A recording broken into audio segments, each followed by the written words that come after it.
Hello students, welcome back to my class. মই doctor Rajiv Bora আৰু আজি আমি ডিসকাস কৰিম theory of tolerance. Sir tolerance শব্দটো অৰ্থটো এবাৰ বুজাই দিয়কচোন। টলাৰেন্স মানে হল সহ্য কৰা কেপাসিটি। মই যদি কওঁ মোৰ টলাৰেন্স লেভেল কিমান, মই একদম হাই ফাই জেগাতে অকল থাকিব পাৰো নেকি, এসি লগোৱা জেগাতে থাকিব পাৰো, বাহিৰত মই ৰ'দত ওলালে হাউ কেন আই সাৰ্ভাইভ এনেকৈ থাকো, হেনেকুৱা নহয়। মই ৰ'দতো জীয়াই থাকিব পাৰো, গৰমতো জীয়াই থাকিব পাৰো, ঠাণ্ডাতো জীয়াই থাকিব পাৰো, মোক যতে থোৱা ততে জগাত জীয়াই থাকিব পাৰিম। সো সেই হিচাপটো মোৰ টলাৰেন্স লেভেল মানে বহুত বেছি। মই যেনেকুৱা কণ্ডিশ্যনতে তুমি পেলাই দিয়া মই কণ্ডিশ্যনত সেইটো কণ্ডিশ্যনত জীয়াই থাকিব পাৰিম। সো তেনেকুৱা লেভেলৰ যাৰ টলাৰেন্স, যাৰ সহ্য কৰা কেপাচিটি বেছি থাকিব, হেহেত বহুত বেছি টান কণ্ডিশ্যনতো জীয়াই থাকিব পাৰিব। সিমিলাৰ ক্ষেত্ৰত আমাৰ প্লান্টছৰ যদি কথা কওঁ, প্লান্টছবিলাকৰ কিছুমান প্লান্টছৰ চাবা সহ্য কৰা কেপাচিটি বহুত, টলাৰেন্স লেভেল বেছি। সো হেহেতে বেলেগ বেলেগ ক্লাইমেটিক কণ্ডিশ্যনতো নিজকে এডাপ্ট কৰি পেলাই চলি থাকে আৰু হেহেতৰ আমি ৰেঞ্জ অফ ডিষ্ট্ৰিবিউশ্যনটো বহুত বৃহৎ এৰিয়া এটা পাওঁ। বহুত বেলেগ বেলেগ কণ্টিনেণ্টছতো হেহেতক পোৱা যায়।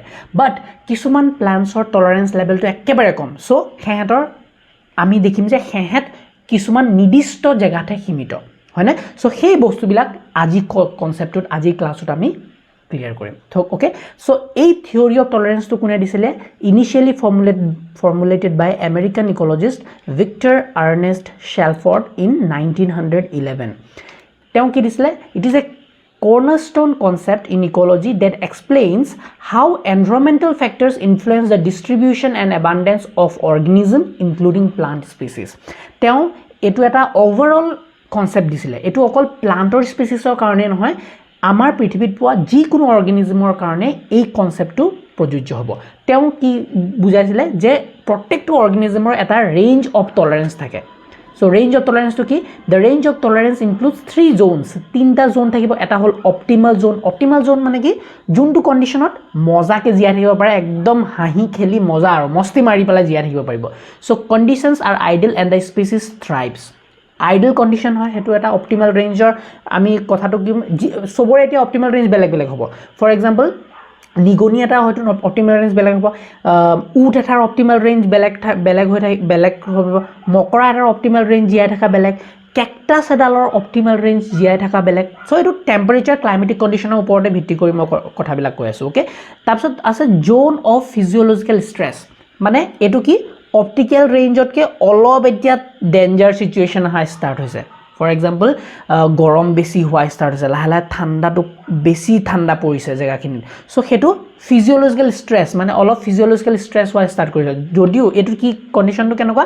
কণ্ডিশ্যনছ আৰ নট আইডল বাট টলাৰেবল। মানে আইডল নহয়, সিহঁতৰ কাৰণে মজা জেগা নহয়, বাট যেনে তেনে জীয়াই থাকিব পাৰিছে, অলপ মিলাই কৰি এডাপ্ট কৰিবলৈ ট্ৰাই কৰি আছে, কষ্ট কৰি হ'লেও জীয়াই থাকিবলৈ ট্ৰাই কৰিছে। এইটো হ'ল zone of physiological stress resulting in reduced growth and reproduction. এতিয়া চোৱা, যেতিয়া মিলাই থাকিবলৈ চেষ্টা কৰিব, যেতিয়া কষ্টকে সেইটো এৰিয়াত ছাৰ্ভাইভ কৰিবলৈ ট্ৰাই কৰিব, তো আল্টিমেটলি সিহঁতৰ গ্ৰোথ কমি যাব, সিহঁতৰ ৰিপ্ৰডাকশ্যনৰ কেপাচিটি কমি যাব, হয়নে?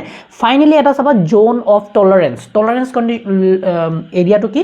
Conditions R beyond the species ability to survive. এই এৰিয়া জোন অফ টলাৰেন্স যেতিয়া পাবগৈ, তাৰ ওপৰ যদি এক চোতাও যদি ইফাল সিফাল হয়, মানে অৰ্গেনিজমটো ছাৰ্ভাইভ কৰিব নোৱাৰে বা অৰ্গেনিজমটো মৰি যাব। অৰ্গেনিজমৰ কথা কৈ আছোঁ মানে কি, আমি যিহেতু প্লান্ট পঢ়িছোঁ, প্লান্টৰ কথা লৈ মই তোমালোকক ৰিলেট কৰি পেলাই বুজি ল'বা। ওকে, এই বস্তুটোকে মই যদি এটা গ্ৰাফিকেল ৰিপ্ৰেজেণ্টেশ্যন দিওঁ, চোৱা। সো এনভাইৰমেণ্টেল ফেক্টৰ্ছ এইপিনে লৈছোঁ আমি। ওকে, এইপিনে এনভাইৰমেণ্টেল ফেক্টৰ্ছ লৈছোঁ আৰু এইপিনে পপুলেশ্যন চাইজটো লৈছোঁ। সো পপুলেশ্যন চাইজটো মেক্সিমাম ক'ত পাম? পপুলেশ্যন চাইজটো চোৱা, একদম মেক্সিমাম হৈ আছে ইয়াত। এবাণ্ডেঞ্চ অফ ইণ্ডিভিজুৱেল মেক্সিমাম পপুলেশ্যন ক'ত পাম? যেতিয়া অপটিমাম ৰেঞ্জ এটা থাকিব। অপটিমাম ৰেঞ্জত চবৰে পপুলেশ্যন মেক্সিমাম হ'ব অপটিমাল ৰেঞ্জত।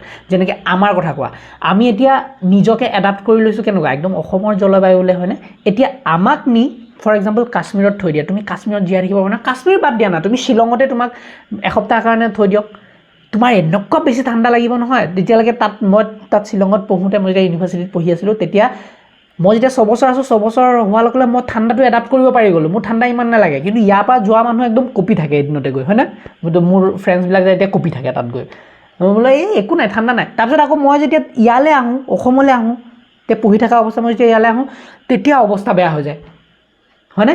ইমান গৰম ইয়াত। তো সেই বস্তুবিলাক মানে টলাৰেঞ্চ লেভেলটো চবৰে বেলেগ বেলেগ বাট এই টলাৰেঞ্চ লেভেলটো লাহে লাহে আকৌ অৰ্গেনিজমৰ এটা কেপাচিটি আছে যে সেই লাহে লাহে হেঁতে এডাপ্ট কৰি লয় বাট এই লাহে লাহে এডাপ্ট কৰিবলৈ টাইম লাগিব হয়নে তো এই টাইমটো যদি নেপোৱা তেতিয়া তোমালোকৰ কি হ'ব পপুলেশ্যন ৰেঞ্জটো কমি যাব বা সেই এডাপ্টিভ আৰু এটা লিমিটৰ পিছততো এডাপ্টিভো কৰিব নোৱাৰিবা হয়নে তোমাক যদি কয় বোলে নহয় এতিয়া একেবাৰে হেৰিয়ত কি কয়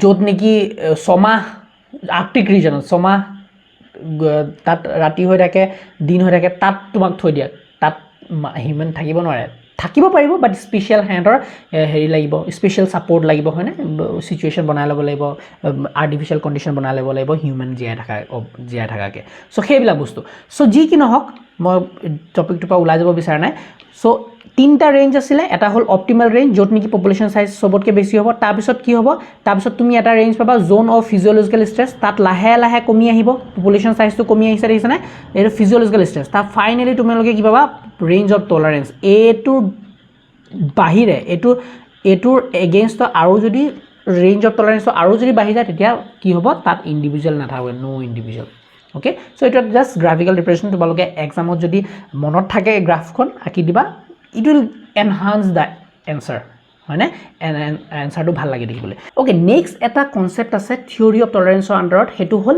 লিমিটিং ফেক্টৰ্ছ মানে কি According to Shelford's law of tolerance, the growth and survival of a plant species are controlled by the environmental factors for which the species has the narrowest range of tolerance. This factor can be either a deficiency or an excess of an essential component, leading to the concept of limiting factors. মই সহজভাৱে বুজাই দিছোঁ যে limiting ফেক্টৰৰ কনচেপ্টটো কি কয় for example এডাল plant space আছে মজা এডাল plant species so' this is a plant species যিকোনো প্লাণ্ট স্পেচ হ'ব পাৰে অ'কে মেংগ' কোকোনাট যিকোনো ল'ব পাৰা চ' এই প্লাণ্টডালক জীয়াই থাকিবলৈ বেলেগ বেলেগ এনভাইৰমেণ্টেল ফেক্টৰ্ছ লাগিব হয়তো কিবা এটা টেম্পাৰেচাৰ লাগিব হয়নে ফৰ এক্সাম্পল কিবা এটা টেম্পাৰেচাৰ ৰেঞ্জ লাগিব টেম্পাৰেচাৰ থাকিব তাৰপিছত ধৰি লোৱা মইশ্চাৰ কণ্ডিশ্যন এটা লাগিব ছানলাইট লাগিব হয়তো দিনৰ ইমান ঘণ্টালৈকে ছানলাইট এটা লাগে চিটুৱেশ্যন লাগিব ছইল কণ্ডিশ্যন এটা আছে কিবা এটা ছইল কণ্ডিশ্যন লুমি ছইল চেণ্ডি ছইল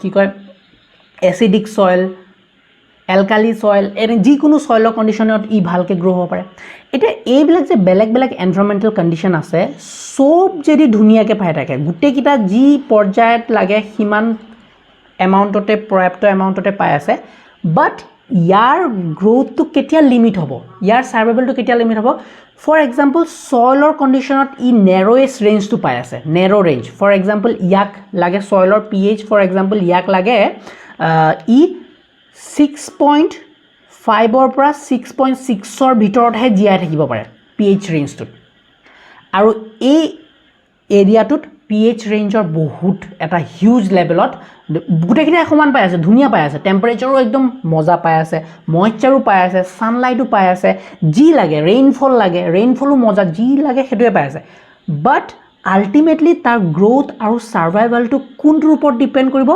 যোনটো নেকি নাৰ'য়েষ্ট ৰেঞ্জ আছে মানে pH-টোৱে এতিয়া তাক ডিটাৰমাইন কৰিব যদিও 100টা বস্তু তাক যোনকেইটালৈকে 100টা বস্তুৱে পাইছে বাট এতিয়া কণ্ট্ৰলটো কোনে কৰি আছে এই যোনটো তাৰ জীয়াই থকা কেপাচিটি নেৰ'য়েষ্ট ৰেঞ্জটো pH-টো অকল 6.5 6.6হে জীয়াই থাকিব পাৰিছিলে এতিয়া সি তোমালোকে যদি অলপ বেছি কৰি দিয়া ফৰ এক্সাম্পল 7 pH হৈ যায় ইয়াৰ কিন্তু গ্ৰ'থ আৰু ছাৰ্ভাইভেলত টেনশ্যন আহি যাব বুজি পাইছানে চ' যদিও এনভাইৰনমেণ্টেল ফেক্টৰ্ছ বহুতবিলাক আছে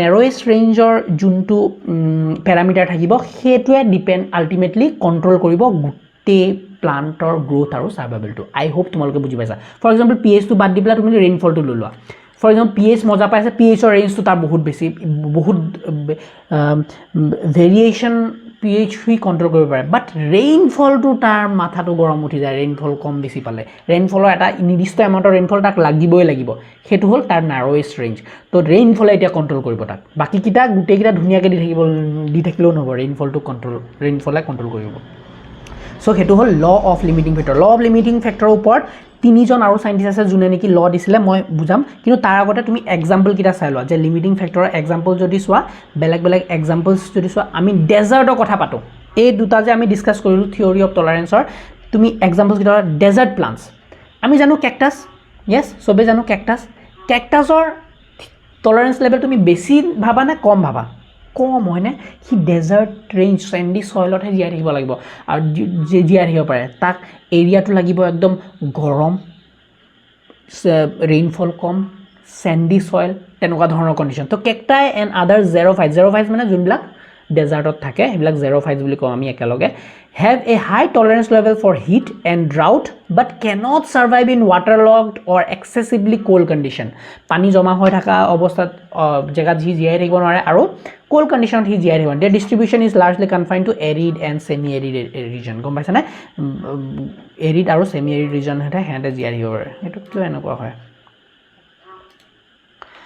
তো তোমালকে এক্সাম্পল কেকটাছৰ দি দিলো হয়নে নেক্সট ওয়া নেক্সট যদি চোৱা মেনগ্ৰোভ ভেজিটেশ্যন মেনগ্ৰোভ মানে বুজি পাইছা নেকি সুন্দৰবনত যে পোৱা যায় পানীৰ ওপৰত যোনবিলাক প্লান্টছ তুমি ডিস্কভাৰী যদি চোৱা একদম ধুনীয়া এই বিয়াৰ গ্ৰিলছত যে গৈ থাকে পানী চলাই একদম সাইডে গছ-গছনি ফটো দেখাই দিম তাত কি হয় this plants thrive in coastal areas with saline water অলপ নিমখীয়া পানী টাইপত হেঁতে জীয়াই থাকি ভাল পায় যোনবিলাক মেনগ্ৰোভ প্লান্টছ সো হেঁতৰ টলাৰেঞ্চ লেভেল কম হেঁতক তাৰ পৰা উঠাই নি তুমি বেলেগত লগালে হেঁতে ভালকে গ্ৰো কৰিব নোৱাৰিব হয়নে they have a narrow range of tolerance for salinity and cannot survive in fresh water or highly saline condition গম পাইছা সো এইবিলাক plants if you see this plants দেখিছানে এহেঁতৰ সেলাইন কণ্ডিশ্যন লাগিব ৱাটাৰটো অলপ সেলাইন কণ্ডিশ্যন হয়নে আৰু ৱাটাৰ লগড পানী জেগা হৈ থাকিব লাগিব য়েছ কিন্তু ইয়াত আনি তুমি কেকটাছ জীয়াই থাকিব নে নোৱাৰে মানে চবৰে টলাৰেঞ্চ লেভেল বেলেগ হয়নে Alpine plants, species like the alpine gentian,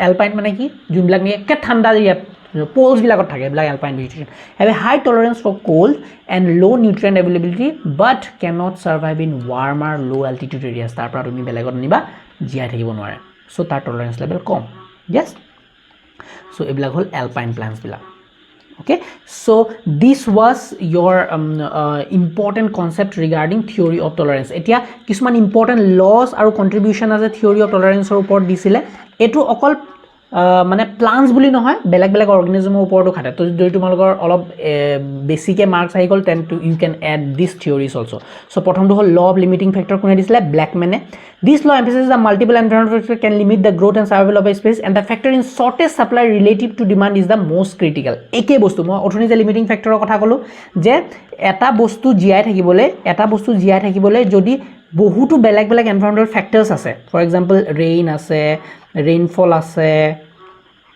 soil condition আছে টেম্পাৰেচাৰ আছে ময়েশ্চাৰ আছে লাইট আছে আৰু কি আছে ওয়াটাৰৰ কন্ডিশন আছে ওয়াটাৰটো স্যালাইনেস কিবা কিবি তো এইবিলাক বহুত এনভায়ৰনমেন্টাল ফ্যাক্টৰ আছে ইয়াৰ গ্ৰোথটো ওপৰত কন্ট্ৰোল কৰি আছে হসা বাট এহেত গুটে কিটাৰ ভিতৰত যোনটো নেকি শৰ্ট এমাউন্টত পাই আছে যোনটোৱে নেকি শৰ্ট ৰেঞ্জ তাৰ শৰ্ট ৰেঞ্জত পাই আছে হেতুৱে আলটিমেটলি কন্ট্ৰোল কৰিব গ্ৰোথটোত বুজি পাইছে না ফৰ এক্সাম্পল ৰেইনও পৰ্যাপ্ত এমাউন্টত পাই আছে সয়েলও এটো পাইছে বাট টেম্পাৰেচাৰটো ইয়াক লাগে কিমান টেম্পাৰেচাৰটো ইয়াক লাগে ধৰি লোৱা 24 ডিগ্ৰী সেলসিয়াস লাগে এই প্লান্টডালক ধুনিয়াকে কিন্তু 24 ডিগ্ৰী সেলসিয়াস পাই থকা নাই এতিয়া 24 ডিগ্ৰী সেলসিয়াস পাই থকা নাই ই 22 ডিগ্ৰী সেলসিয়াস পাই আছে তেতিয়াও ইয়াৰ গ্ৰোথত এফেক্ট আহি যাব বুজি পাইছে না সো এতিয়া আলটিমেটলি আমি যদি চাও তেতিয়া কোনে কন্ট্ৰোল কৰিছে যদিও এহেন কিটা ইম্পৰ্টেন্ট বাট আলটিমেটলি কাৰ ওপৰত ফোকাস কৰি পেলাই তাৰ গ্ৰোথ আৰু সাৰ্ভাইভেলটো ডিপেন্ড কৰিব টেম্পাৰেচাৰটো বিকজ এটো ইয়াৰ ওপৰত ন্যাৰো ৰেঞ্জ লিমিটিং ফ্যাক্টৰ হৈ যাব বুজি পাইছে